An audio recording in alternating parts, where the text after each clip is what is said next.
¿Cómo están mis queridos estudiantes de primero medio? Qué gusto poder saludarles en este nuevo video. Me quitaron el estudio, así que me tuve que venir aquí al living, un poquito más cómodo, para poder compartir con ustedes esta revisión de las rutas del conocimiento en todas las actividades que vamos realizando a lo largo de esta nueva modalidad de educación a distancia. Y como comenzó el segundo semestre, reiniciamos nuestras rutas, por lo tanto volvimos a la ruta número 1 del segundo semestre, donde en esta ocasión estuvimos trabajando elementos del mundo narrado, o básicamente un análisis de textos narrativos desde un par de perspectivas. La propuesta que hicimos en esta ocasión era aprender sobre algunos elementos básicos, recordarlos básicamente, puesto que muchos de ellos ya los hemos trabajado en años anteriores, y lo vamos a lograr a través de identificar narradores, como dice aquí, el cómo vamos a aprender, sobre todo reconociendo la persona gramatical que el narrador utiliza. Ya sabemos que el narrador cumple la función de contar los distintos sucesos de una historia, pero al mismo tiempo vamos a revisar aquí los distintos saltos temporales que puede utilizar el narrador para contarnos la historia, sobre todo si tiene que ver eso con caracterizar personajes o describir ciertos eventos. La actividad también contempla cambiar el final a algunas historias, así que esta ruta de aprendizaje estaba muy entretenida. ¿Para qué nos va a servir esto?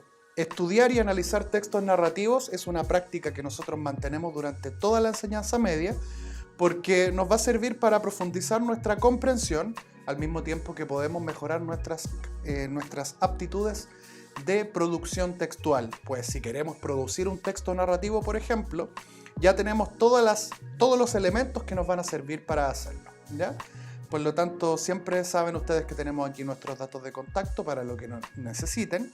Y aquí tenemos una primera parte que podríamos considerar un apartado teórico, recordando esta noción del narrador. Esto ustedes ya lo conocen, lo pusimos aquí simplemente para que ustedes lo recuerden, puesto que estamos trabajando conocimiento que ustedes ya debieran dominar sin duda en primer año medio. Ya sabemos que el narrador entonces es tradicionalmente definido como la voz ficticia que crea el autor y es el encargado de contarnos la historia. Ustedes saben que el propósito comunicativo de un texto narrativo es narrar sucesos, entretenernos a través de esta narración, lo que el narrador nos cuenta, lo que nos dice de lo que le ocurren a ciertos personajes, ¿ya? Ahora, ¿qué es lo interesante aquí? Que hay textos narrativos en los cuales el narrador puede participar o no de la acción. Y dependiendo de esa elección que hace el autor, aquí tenemos una primera gran distinción que tiene que ver con las personas gramaticales.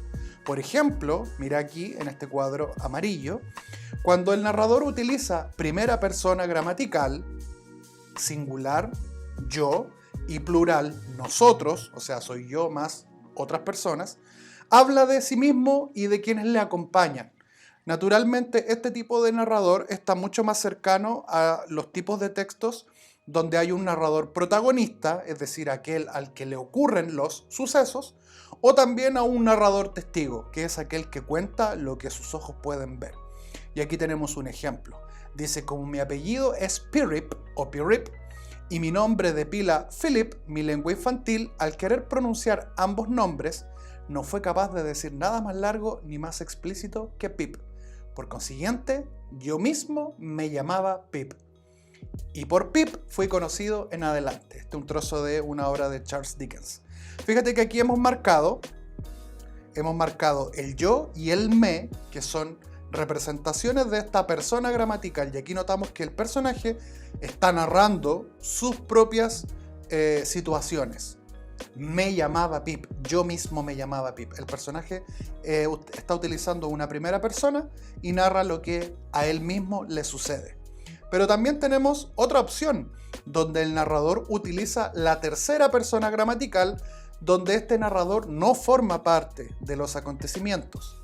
Y aquí, por ejemplo, aparece él o ella en singular, o ellos y ellas en plural cuando se refiere a más de un individuo. Y mira, aquí también hay un ejemplo. Pero cumplido un año justo de su misteriosa desaparición y en una tranquila noche de luna, la huenchula se presentó ante sus padres, que estupefactos contemplaban su figura sin convencerse lo que sus ojos veían. Fíjate que aquí esta referencia que está marcada en negrita habla de ella, tercera persona. El narrador no está formando parte de la narración, sino que se está refiriendo a otro personaje, por lo tanto debiera utilizar la tercera persona gramatical. Y aquí tenemos, ¿cierto?, nuestras leyendas chilotas de la Huenchula, por ejemplo. Aquí simplemente ponemos este detalle para que ustedes puedan hacer el vínculo con esta representación. Ya sabemos entonces que el narrador es aquel que nos cuenta el relato y él puede narrar tanto en primera persona, formando parte de la narración, o en tercera si es que él no es un personaje. Entonces lo que tenemos que hacer en esta nueva ruta de aprendizaje es ser capaces de determinar cómo vamos a descubrir a este narrador, si está en primera o está en tercera persona, ¿ya? Y una segunda parte de acompañamiento teórico habla de esta noción de tiempo de la historia y tiempo del relato. Ya sabemos que los textos narrativos cuentan, narran eventos y sucesos que le ocurren a los personajes en un tiempo determinado. Y esa noción de tiempo siempre está íntimamente vinculada a nuestra noción del tiempo y de la realidad. Podemos contar la historia que dure minutos, hay una noción de tiempo, o puede durar toda una vida si es que contamos la historia de un personaje desde que es niño hasta que envejece y muere, por ejemplo. Esa es una noción de tiempo. Ahora aquí aparecen dos conceptos teóricos que nosotros debemos saber diferenciar. Por un lado, tenemos el tiempo de la historia, que es ese orden cronológico. El mismo orden cronológico al cual está sujeta la realidad, ¿ya? Como digo yo siempre, esta idea de que venimos del pasado, estamos en este tiempo presente y próximamente hay un futuro que no conocemos. Eso se conoce como tiempo de la historia o también tiempo cronológico, ¿ya? ¿Qué es lo que ocurre? El narrador puede asumir y contar historias desde distintos puntos de ese tiempo. Cuando el autor altera ese tiempo cronológico, estamos en presencia del segundo concepto, lo que se conoce como tiempo del relato. Como dice ahí, a veces el narrador cuenta los hechos en un orden distinto al que ocurrieron. Si yo quisiera contar la historia de un personaje y lo hago desde que nace, es niño, adolescente, adulto, anciano y muere, estoy siendo más fiel al tiempo de la historia. Pero si yo comenzara mi narración narrando o contando lo que a este personaje le ocurre desde adulto y luego narro eventos de su infancia y luego de su adultez, estoy en presencia del tiempo del relato, ¿ya? Son dos modalidades. Y obviamente aquí en la noción de tiempo del relato aparece esta idea que se conoce como anacronía. Este es un concepto teórico que se utiliza en narrativa, que los escritores, los autores usan para darle mucho más dinamismo a la historia y contar eventos de distintos momentos cronológicos. Técnicamente una anacronía es una alteración del tiempo de la historia. Naturalmente, mucho más usado en esta idea de tiempo del relato. Y como ustedes notarán, tenemos dos nociones, una hacia el pasado, que se denomina analepsis, es decir, el narrador nos cuenta eventos que ya ocurrieron en el pasado, analepsis. Pero también, dependiendo del tipo de narrador, él puede contar eventos que podrán suceder en el futuro o darnos una aproximación a esos eventos. Ahí estamos en presencia teóricamente de un concepto que se denomina prolepsis, ¿ya? Hacia el futuro. Y aquí en este pequeño mapa conceptual hay una distinción, puesto que dependiendo de la duración de esa anacronía, tienen un distinto nombre. Por ejemplo, hacia el pasado, cuando el recuerdo o la narración del pasado es extensa, ese se denomina raconto, recuento, un recuento de lo que ocurrió en el pasado. Pero si ese recuerdo o ese retroceso es breve, que generalmente incluso puede ser un par de líneas, hablamos de un flashback, ¿ya? Ahora, por su parte, hacia el futuro, tenemos la noción de premonición o profecía en algunos libros, cuando ese salto hacia el futuro o esa narración que el narrador nos cuente sea extensa, lo denominamos premonición. Y como el flashback hacia el pasado, también hay uno cortito pero hacia el futuro, que también puede ser un par de líneas, ¿ya? O algunas palabras. Ese se conoce como flash forward, ¿ya? Un breve salto temporal hacia el futuro, dice ahí generalmente abrupto, o sea, aparece de repente, ¿ya? Eso quiere decir abrupto, no nos damos cuenta. Y aquí, obviamente, para poder consolidar un poquito estas ideas de las cuales estamos conversando, tenemos un par de ejemplos. Guíate con las pequeñas marcas textuales que hemos dejado aquí en color rojo para que tú veas, por ejemplo, cuando estamos en presencia de una primera persona o de una tercera, o cuando estamos en presencia de un flash forward o de un flashback, o sea, de una anacronía, de una alteración temporal. Mira, fíjate aquí. Clara, inmóvil sobre el cajón, no pudo dejar de mirar hasta el final. Se quedó hasta que la rellenaron con esplastos de embalsamador y la cosieron con una aguja curva de colchonero. Fíjate aquí, cuando dice se quedó, está refiriéndose a Clara, a ella, en tercera persona singular, un individuo, ella, ¿ya? Luego acá dice, se quedó hasta que el doctor Cuevas se lavó en el fregadero, se enjuagó las lágrimas mientras el otro limpiaba la sangre y las vísceras. Un poco escabrosa la narración, pero interesante. Aquí el doctor Cuevas es un él, tercera persona singular masculino en este caso, el doctor Cuevas. Luego dice, el silencio la ocupó enteramente. Ahí ese la está haciendo referencia a Clara, ¿cierto? Pronombre en tercera persona. Pero luego tenemos aquí un dato, que está marcado en rojo naturalmente, que dice, y no volvió a hablar hasta 9 años después. O sea, lo que le ocurrió a este personaje, podríamos incluso hacer una interpretación, que pudo haber provocado un trauma que la dejó muda. No volvió a hablar hasta 9 años después. Ahí tenemos un pequeño flash forward. Ah, mira mi inglés. Flash forward. En el futuro, o sea, 9 años más adelante, el personaje Clara va a volver a hablar. Y aquí lo que está haciendo el narrador es una anticipación breve. Fíjate, es menos de una línea. Ahí tenemos un flash forward, ¿ya? Fíjate acá la diferencia. Otro ejemplo, pero ahora narración en primera persona con flashback, o sea, con recuerdo al pasado. Dice, vine a Comala porque me dijeron que acá vivía mi padre, un tal Pedro Páramo. Mi madre me lo dijo. Fíjate, vine en la conjugación en primera persona singular del pronombre yo. El narrador dice, yo vine a Comala. O sea, en este caso, el narrador está contando sus propias experiencias. Es él el que nos está narrando lo que a él le pasa. ¿Qué es lo que le pasó al personaje? Fue a Comala porque le dijeron que ahí vivía su papá, Pedro Páramo. Mi madre me dijo, fíjate aquí, que aquí marcamos en rojo también, una representación, el pronombre personal del mismo narrador. Un pronombre también en primera persona, ¿ya? Y mira la segunda parte. No vayas a pedirle nada, exígele lo nuestro, lo que estuvo obligado a darme y nunca me dio. El olvido en que nos tuvo, mi hijo, cóbraselo caro. Mira, aquí estamos revisando un recuerdo, un pequeño flashback, dice, salto rápido al pasado. El personaje recuerda un diálogo con su madre. Todavía antes me había dicho, esto es el pasado. Y esto que hemos marcado aquí con rojo es ese recuerdo que el personaje tiene de un diálogo con su madre. Ahí estamos en presencia de un flashback. Es una narración breve, mira, fíjate, tiene 2 líneas. Y en esas 2 líneas el narrador nos cuenta un breve recuerdo de un diálogo con su madre. Fíjate. Ahí tenemos entonces una narración en primera persona con la estrategia de un flashback. Mira que entrete.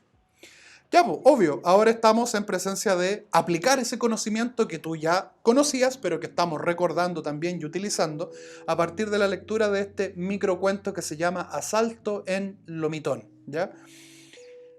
Estos microcuentos forman parte de algunas recopilaciones, hay algunos muy populares. Y en algunas ciudades del país, Lomitón, este local de comida rápida, ¿cierto?, donde uno come unos sanguchitos, en algunos lugares es un restaurante más grande, con mesas. Ahora está relegado a ciertos patios de comida, pero hubo una época donde los Lomitón eran restaurantes grandes. Dice, estaba comiendo un churrasco cuando entró un hombrecito sucio y harapiento al local. Fíjate, estaba comiendo, ¿quién? Yo. Por lo tanto, el narrador está narrando en primera persona sus propias experiencias. Fíjate cómo aquí los verbos nos van dando pistas, porque en los verbos está escondida la persona gramatical. ¿Dónde estaba el personaje? Comiendo un churrasco, cuando en ese lugar, ¿cierto?, llegó una persona sucia al local. El local hace referencia a este restaurante. Nervioso, sacó una pistola y apuntó a la cajera. El narrador está refiriéndose a este hombre sucio y harapiento. No le exigió dinero, solo le gritó tembloroso, dame un churrasco con papas fritas ahora. Pausa, un poco violenta la manera de este individuo de pedir su comida, ¿no les parece? Sigo. Enseguida tenía su pedido listo. El hombrecillo contempló la comida con ojos brillantes.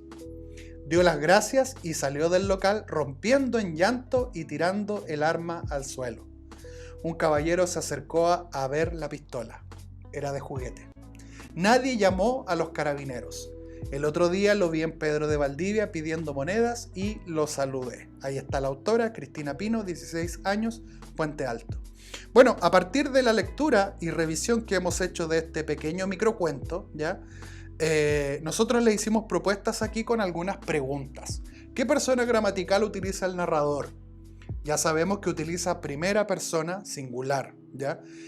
Y se refiere a ella, en este caso la narradora, pues está contando su propia experiencia, ¿ya? Ahora, fíjate qué interesante que yo interpreto y digo género femenino porque la autora se llama Cristina, pero en ninguna parte del texto podemos saber si el narrador es hombre o mujer. Solo sabemos que es primera persona singular. Fíjate qué interesante este sobreanálisis que yo hice, a veces nos pasa. Yo debería poner aquí también entonces la cita textual, pero ya sabemos que utiliza una primera persona singular, ¿ya? ¿Por qué crees que el autor eligió ese tipo de narrador? ¿Qué efecto crees que quería producir en sus lectores? Fíjate que aquí pasan varias cosas interesantes porque al ser una narración en primera persona, al leerlo nos pone en una posición que podría pasarnos a cualquiera estando sentado en un local o en un restaurante, que sea asaltado por una persona que en realidad no quiso llevarse el dinero, sino que solo quería comer, que tenía hambre. Seguramente un mendigo o una persona en situación de calle, por ejemplo. Entonces, aquí la elección es importante porque el uso de la primera persona te permite empatizar con la narradora, que perfectamente vivió una experiencia extraña por lo demás, además. Número 3 dice, el otro día lo vi en Pedro de Valdivia. ¿Qué anacronía utiliza el narrador en esta cita? Si dice que lo vio, eso es el pasado, por lo tanto, al ser una frase breve, estamos en presencia de un flashback. Lo vi el otro día. O sea, es información, son acciones que ya ocurrieron. Número 4 dice, caracteriza al personaje principal tomando en consideración sus acciones presentes en el texto. Aquí podríamos decir que el que toma mayor protagonismo es el asaltante, ¿ya? Y hay varios datos. El autor, o en este caso el narrador, nos dice que es sucio y harapiento. Además, contempla con ojos brillantes, o sea, ve la comida y se emociona. Da las gracias. O sea, parece que es educado, ¿no les parece? Pedía monedas. O sea, podemos sacar de aquí varias ideas sobre que probablemente este individuo, que además era nervioso, ¿cierto? Probablemente no es un asaltante, vive en situación de calle, o es pobre, o experimenta situaciones como aquellas que yo comento, ¿ya? Luego la número 5 dice, nadie llamó a los carabineros. ¿Por qué nadie habrá llamado a carabineros? Si era un asalto. Aquí tú te das cuenta que en general los personajes que estaban formando parte de esta situación vieron que simplemente era una persona que tenía hambre y que en su desesperación por comer algo utilizó este recurso de una especie de asalto. ¿Qué habrían hecho ustedes? Dice, ¿y qué habrías hecho tú? Fundamenta tu respuesta. ¿Hubieras llamado a carabineros? ¿Lo hubieras ayudado? ¿Le hubieras comprado comida tal vez? ¿O hubieras guardado silencio? A veces pasa que nos enfrentamos a situaciones raras y no sabemos cómo actuar. La número 6 tiene que ver con trabajo para ti, crear un final alternativo, tratando de respetar naturalmente los elementos del relato. El mismo narrador, mantener los personajes y el mismo espacio físico, en este caso el restaurante, ¿ya? Probablemente puedes inventar una historia alternativa como que siguieron al caballero, lo persiguieron los carabineros, lo metieron preso por robar comida, en fin, lo que a ti se te ocurra. O probablemente la gente lo invitó a cenar, o en fin. Es de aquí para adelante tu imaginación. Luego aquí tenemos un segundo microcuento llamado Mamachismo, ¿ya? Y aquí básicamente lo interesante tiene que ver con las temáticas que aborda, ¿ya? El tema que presenta, que es distinto al que vimos en el ejemplo anterior. Y aquí también tenemos algunas preguntas para ustedes.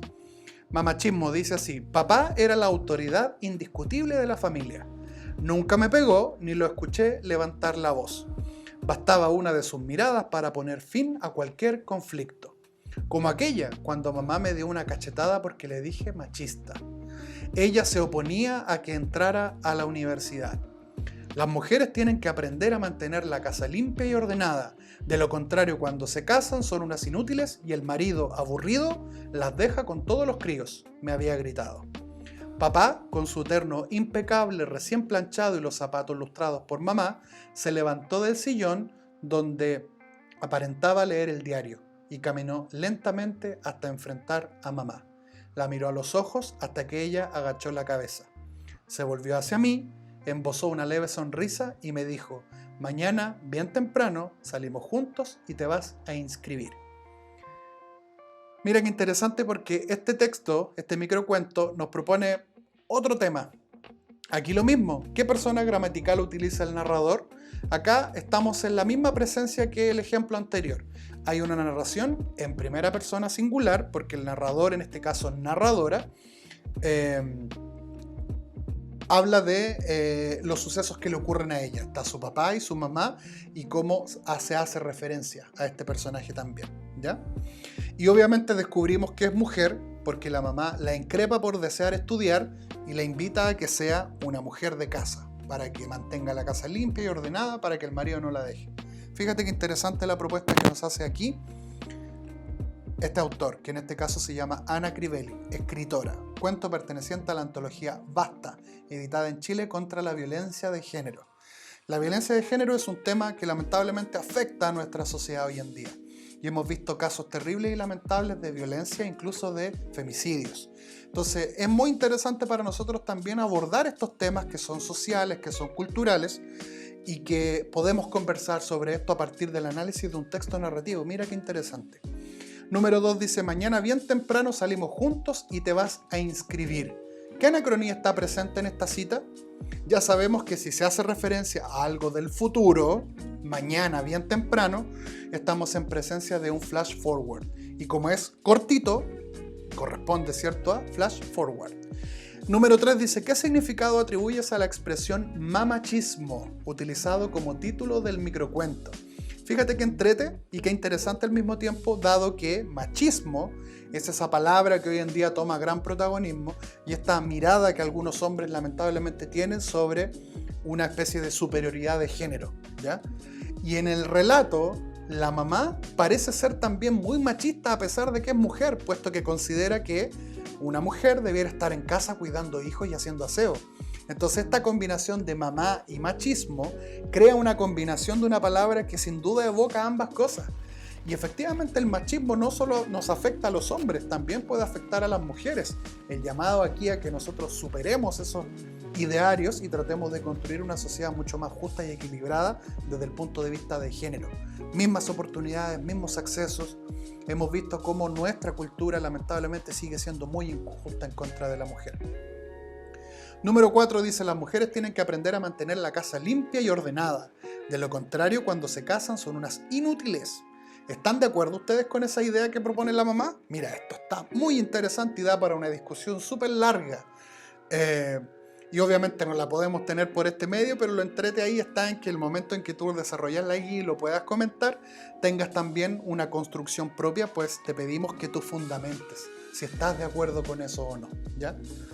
Número 5 dice: las citas anteriores, ¿qué opinas sobre los roles de género y responsabilidad familiar?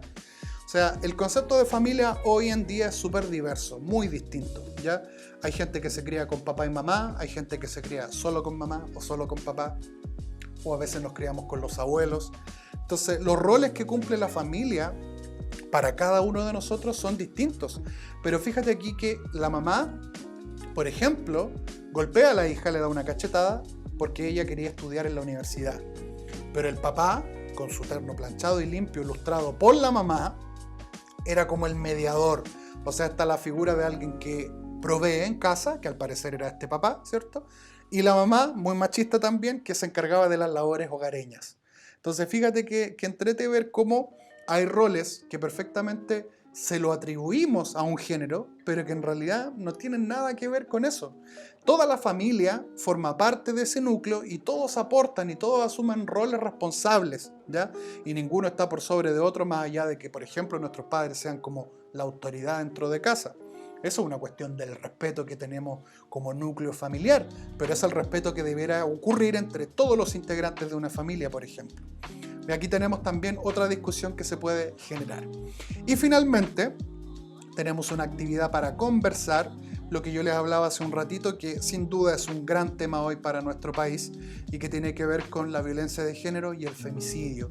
Aquí hay una página que ustedes pueden revisar y algunos datos que nosotros pusimos para activar la conversación sobre la lamentable cuota de femicidios que hay en nuestro país. La violencia de género es un flagelo que está muy arraigado en nuestra cultura y que nosotros como profesores también tenemos que educar y ustedes tienen que aprender a respetar al otro, a respetar a los demás. Entonces, este espacio de conversación propone, por ejemplo, a partir del femicidio de Ámbar, ¿cierto? O el suicidio de Antonia luego de una violación. Aquí hay temas muy interesantes, muy interesantes. La propuesta aquí es la noción que tenemos de justicia, la noción que tenemos de las penas para quienes cometen actos de este tipo, por ejemplo. O sea, este espacio es reflexivo. Te invitamos a que lo conversaras con tu familia, a la hora de 11, a la hora de ver las noticias, porque de estos temas nosotros tenemos que hablar y tenemos que sacar la voz, sobre todo para reducir la violencia que ocurre en nuestro país. Y aquellos que lo cometen deben pagar por aquello también, sin duda, ¿ya?